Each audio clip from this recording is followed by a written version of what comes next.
關心的是新北市長的選戰，這個中和的東德宮舉辦了李府王爺聖誕平安宴，在哪裡陣營連線攏有出席。國民黨參選人李四川先到現場拜票，伊強調要沿線建設，要將侯友宜的這個公職政績來達接棒落來。7點鐘了後呢，前行政院長蘇貞昌嘛現身替因查某囝蘇卡回來催票，伊話講新時代就交予新世代咯。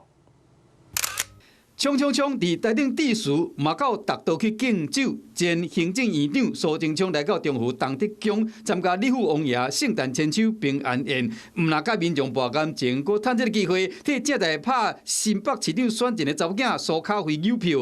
唔過佇同一場，那贏的對手其實早一步就來啊。鄉親會當選，李四川笑到嘴啊離西西。李府王爺聖誕千秋，國民黨新北市長參選人李四川比蘇貞昌早1點鐘來到中和東德宮把握機會，向地方的鄉親拜票。我南都也嘛甲祈求，因為我年底要轉來咱新北市，甲大家共同為咱新北市來打拼。